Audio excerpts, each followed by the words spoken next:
도대체 언제까지 이래야 하는 거예요? 큰며느리의 목소리가 병실 복도에서 터져 나왔습니다. 80대 아버지 만수는 병상에 누워 있었습니다. 6개월째 의식을 잃었다가 깨어나기를 반복하는 상황이었죠.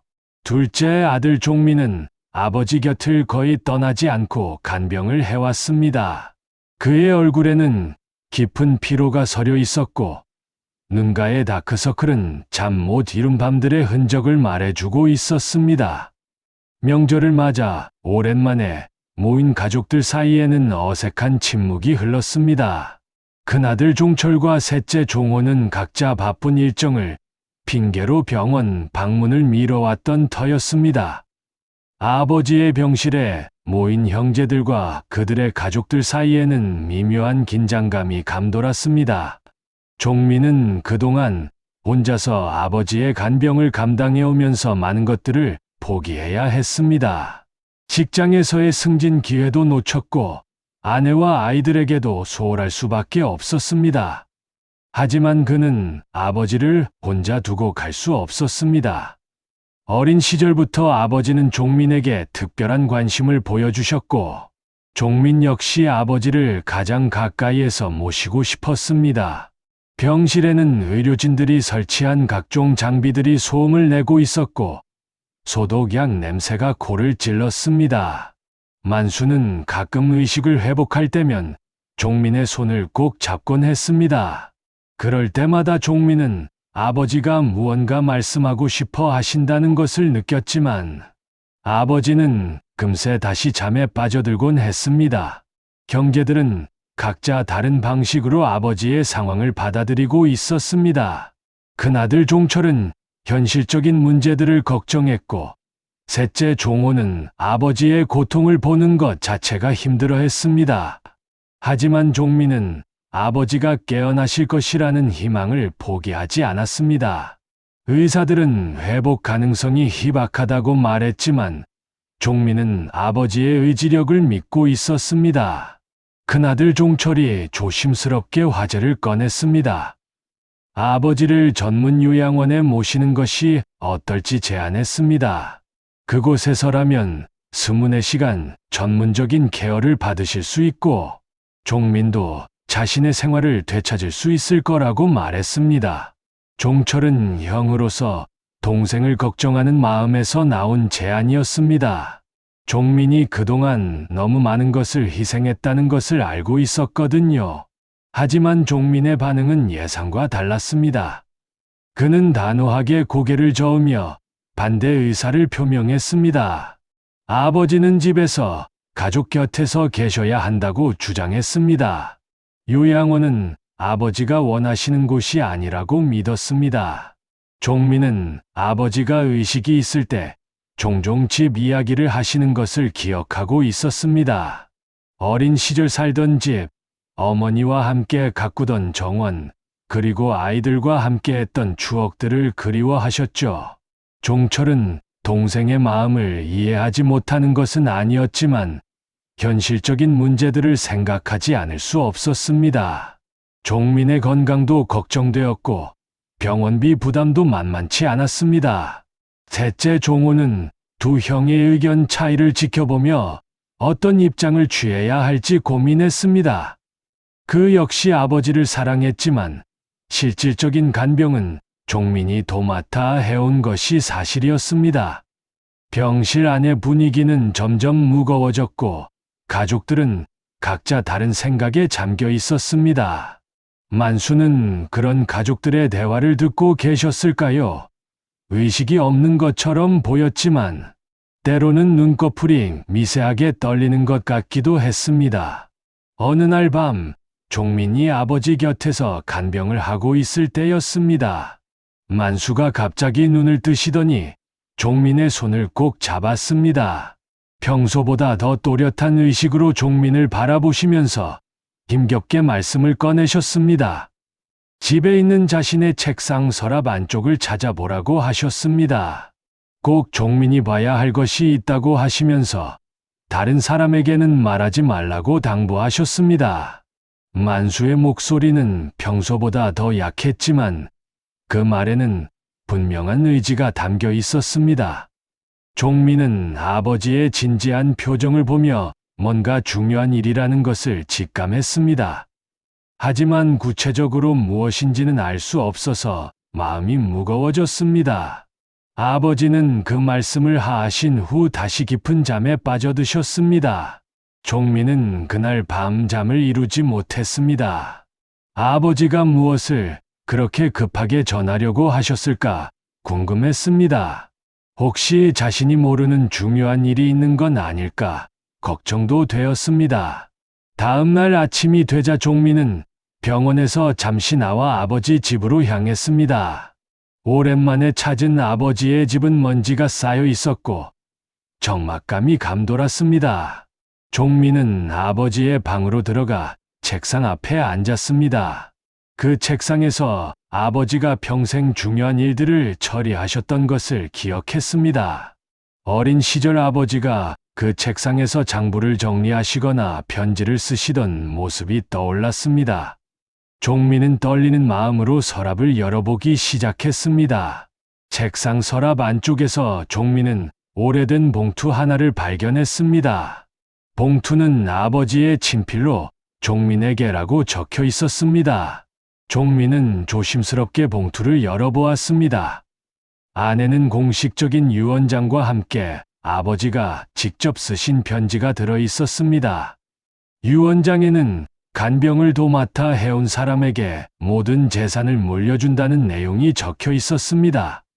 그리고 아버지의 친필 편지에는 종민에 대한 깊은 감사와 사랑의 마음이 담겨 있었습니다. 아버지는 편지에서 종민이 그동안 보여준 헌신과 사랑이 얼마나 큰 힘이 되었는지를 상세히 적어 놓으셨습니다. 다른 형제들도 사랑하지만 자신의 마지막을 함께 해준 종민에게 특별한 고마움을 느끼고 있다고 하셨습니다. 종민은 편지를 읽으며 눈물을 흘렸습니다. 아버지가 자신의 희생을 모두 알고 계셨다는 것에 감동했지만 동시에 형제들에게 어떻게 이 사실을 알려야 할지 고민이 되었습니다. 아버지의 뜻이니까 존중해야 하지만 형제들과의 관계는 어떻게 될지 걱정이었습니다. 종민은 봉투를 다시 조심스럽게 접어서 가져왔습니다. 병원으로 돌아가는 길에 그는 많은 생각에 잠겼습니다. 아버지의 마음은 이해하지만 이것이 가족에게 어떤 영향을 미칠지 알 수 없었습니다. 하지만 아버지의 유언을 무시할 수는 없었습니다. 그것은 아버지의 마지막 의지였으니까요. 종민이 아버지의 유언장을 발견했다는 소식이 형제들에게 전해지자 그들은 즉시 병원으로 몰려왔습니다. 큰아들 종철과 셋째 종호, 그리고 그들의 가족까지 병실은 순식간에 사람들로 가득 찼습니다. 처음에는 조용히 대화를 나누려 했지만 점점 목소리가 커지기 시작했습니다. 종철은 종민에게 몇 년 간병했다고 해서 모든 것을 가져가려는 것이냐고 따졌습니다. 자신들도 아버지를 사랑하고 있으며 다만 현실적인 여건상 직접 간병을 할 수 없었을 뿐이라고 주장했습니다. 종호 역시 이런 상황이 공평하지 않다고 말했습니다. 아버지의 재산은 형제들이 공평하게 나누어 가져야 한다고 생각했습니다. 종민은 자신이 재산을 탐해서 간병을 한 것이 아니라고 해명했습니다. 단지 아버지를 사랑해서 아버지 곁을 지키고 싶어서 한 일이라고 말했습니다. 하지만 형제들은 쉽게 납득하지 못했습니다. 그들도 각자 나름의 어려움이 있었고 종민만 희생한 것이 아니라고 생각했습니다. 병실 안의 분위기는 점점 험악해졌고 목소리는 더욱 커졌습니다. 간병사들과 다른 환자 가족들이 눈치를 보기 시작했습니다. 이런 상황에서 가장 고통받는 것은 병상에 누워있는 만수였습니다. 의식이 없는 듯해도 주변의 소란을 감지하고 있는 것 같았습니다. 심전도 모니터의 수치가 불안정해지기 시작했고 간병사가 가족들에게 조용히 해달라고 부탁했습니다. 하지만 갈등은 쉽게 가라앉지 않았습니다. 그때 병상의 만수가 갑자기 눈을 뜨셨습니다. 가족들의 언성이 높아지는 소리에 의식을 되찾으신 것 같았습니다. 만수는 마지막 힘을 짜내듯이 말씀을 시작하셨습니다. 목소리는 약했지만 또렷했습니다. 종민이 아니었다면 자신은 진작 세상을 떠났을 거라고 하셨습니다. 돈이나 재산 때문이 아니라 자신을 끝까지 지켜준 그 마음이 고마웠다고 말씀하셨습니다. 만수는 다른 아들들도 사랑하지만 자신의 마지막 순간들을 함께 해준 종민에게 특별한 감사를 느끼고 있다고 하셨습니다. 아버지는 평생 열심히 일해서 모은 재산이지만 그것보다 더 소중한 것은 가족의 사랑이라고 말씀하셨습니다. 종민이 보여준 헌신은 돈으로 계산할 수 없는 가치가 있다고 하셨습니다. 그리고 다른 형제들에게도 각자 나름의 어려움이 있다는 것을 이해한다고 하시면서 하지만 실제로 자신을 돌봐준 것은 종민이었다고 말씀하셨습니다. 만수의 진심 어린 고백을 들은 가족들은 점점 조용해졌습니다. 아버지의 약한 목소리에서 느껴지는 진정성에 모두가 마음을 움직였습니다. 종철과 종호는 그제서야 종민이 얼마나 많은 것을 희생했는지 깨닫기 시작했습니다. 병실의 분위기가 조금씩 변하기 시작했습니다. 아버지의 말씀이 끝난 후 깊은 침묵이 흘렀습니다. 형제들은 서로를 바라보며 고개를 숙였습니다. 종철이 먼저 종민에게 다가가서 미안하다고 말했습니다. 동생의 고생을 제대로 알지 못했다고, 그리고 도와주지 못해서 미안하다고 사과했습니다. 종호 역시 종민의 손을 잡으며 그동안의 오해를 사과했습니다. 자신들도 아버지를 사랑하지만 실제로 행동으로 보여준 것은 종민이었다는 것을 인정했습니다. 종민도 눈시울이 붉어졌습니다. 형제들이 자신을 이해해 주니까 그동안의 서운함과 외로움이 한꺼번에 치밀어 올랐습니다. 종민은 형제들에게 자신도 때로는 힘들고 지쳤지만 아버지를 사랑하는 마음만은 변하지 않았다고 말했습니다. 그리고 앞으로도 형제들과 함께 아버지를 모시고 싶다고 했습니다. 가족들은 서로를 껴안으며 화해했습니다. 그동안 쌓였던 오해와 갈등이 눈물과 함께 씻겨 나가는 것 같았습니다. 만수는 이런 모습을 보시며 안도의 표정을 지으셨습니다. 자신 때문에 가족들이 다투는 것을 보는 것이 가장 고통스러웠는데 이제 그 걱정은 하지 않아도 될 것 같았습니다. 병실에는 다시 평화가 찾아왔고 가족들은 아버지 곁에 둘러앉아 조용히 시간을 보냈습니다. 그날 이후 형제들은 번갈아가며 아버지를 돌보기로 했습니다. 종민 혼자만의 책임이 아니라 가족 모두의 책임이라는 것을 깨달았기 때문입니다. 며칠이 지난 후 만수의 상태가 급격히 나빠졌습니다. 의사는 가족들을 불러서 마지막을 준비하라고 말했습니다. 호흡이 불규칙해지고 혈압이 떨어지기 시작했습니다. 형제들과 가족들은 모두 병실에 모여 아버지의 마지막을 지켰습니다. 병실은 조용했지만 각자의 마음은 복잡했습니다. 그동안 해드리지 못한 것들에 대한 후회, 아버지와 함께 했던 소중한 추억들, 그리고 앞으로 혼자 살아가야 한다는 두려움이 교차했습니다. 만수는 의식이 또렷한 상태에서 가족들의 손을 하나씩 잡으셨습니다. 각자에게 마지막 인사와 당부의 말씀을 하셨습니다. 종철에게는 가족의 맞이로서 형제들을 잘 돌봐달라고 하셨습니다. 어려운 일이 있어도 서로 의지하고 도우며 살라고 당부하셨죠. 종호에게는 항상 밝은 성격을 잃지 말라고 하셨습니다. 그 밝음이 가족에게 큰 힘이 된다고 말씀하시면서 앞으로도 가족들의 분위기 메이커 역할을 해달라고 부탁하셨습니다. 그리고 종민에게는 그동안 고생 많았다며 진심으로 고마워하셨습니다. 이제는 자신의 인생을 살라고 자신 때문에 놓친 기회들을 다시 찾으라고 하셨습니다. 만수는 며느리들에게도 각각 감사 인사를 전하셨습니다. 그동안 집안 일로 고생했다며 앞으로도 형제들을 잘 도와달라고 부탁하셨습니다. 손자, 손녀들에게는 공부 열심히 하고 착하게 자라라는 당부를 하셨습니다.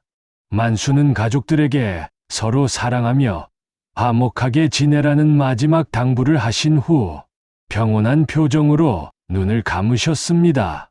마지막 순간까지도 가족들을 걱정하는 아버지의 모습이었습니다. 가족들은 아버지의 마지막 순간을 조용히 지켜보며 각자 마음속으로 작별 인사를 드렸습니다. 종민은 아버지의 손을 꼭 잡고 그동안의 감사 인사를 속삭였습니다. 형제들도 눈물을 흘리며 아버지께 마지막 인사를 올렸습니다. 만수의 유언장은 그대로 실행되었습니다. 하지만 이제 그것이 문제가 되지 않았습니다. 형제들은 아버지의 뜻을 존중하기로 했고, 종민은 형제들과 상의해서 재산의 일부를 나누어 가지기로 했습니다. 종민은 아버지의 집은 자신이 관리하되 다른 재산들은 형제들과 함께 나누자고 제안했습니다. 가장 중요한 것은 아버지의 사랑과 가족의 화합이라는 것을 모두가 깨달았기 때문입니다. 장례식 준비도 형제들이 함께 했습니다. 종철은 장례식장 예약과 부고, 발송을 담당했고, 종호는 음식 준비와 조화 주문을 맡았습니다. 종민은 아버지의 생전 모습을 담은 사진들을 정리해서 영상을 만들었습니다. 서로의 의견을 존중하며 아버지가 원하시던 방식으로 조용하고 정중하게 치렀습니다. 많은 사람들이 만수의 마지막 길을 배웅해 주었습니다. 아버지의 인품을 그리워하는 지인들, 동네 사람들, 그리고 병원 관계자들까지 와서 조문을 해 주었습니다. 장례식을 치르는 동안 형제들은 서로 격려하고 위로하며 아버지를 떠나보냈습니다. 그리고 첫 제사 때 형제들은 특별한 약속을 했습니다. 부모 앞에서만큼은 언제나 하나가 되자고, 아버지가 보고 싶어 하시던 화목한 가족이 되자고 다짐했습니다. 만수의 영정사진 앞에서 형제들은 서로의 손을 잡고 그 약속을 다시 한번 확인했습니다. 앞으로 매년 아버지 제사 때마다 온 가족이 모여서 아버지를 그리워하고 가족의 소중함을 되새기기로 했습니다. 종민은 아버지의 집에서 계속 살면서 아버지의 흔적들을 소중히 보관하기로 했습니다. 아버지가 평생 가꾸시던 작은 정원도 그대로 유지하기로 했습니다. 형제들은 정기적으로 모여서 아버지 이야기를 나누고 서로의 안부를 확인하기로 약속했습니다. 그리고 무엇보다 중요한 것은 아버지께서 마지막에 보여주신 가족에 대한 사랑을 이어받아 다음 세대에게도 전해주기로 했다는 것입니다. 종민의 아이들, 종철의 아이들, 종호의 아이들 모두가 할아버지의 사랑을 기억하고 가족의 소중함을 깨닫게 해주기로 했습니다. 만수는 세상을 떠나셨지만 그분이 남겨주신 가족의 사랑과 화합의 정신은 계속해서 이어져 나갈 것입니다. 형제들은 아버지의 영정사진을 바라보며 마음속으로 다시 한번 약속했습니다. 아버지, 저희가 끝까지 사랑하며 지내겠습니다. 아버지께서 원하시던 그 모습으로 말입니다.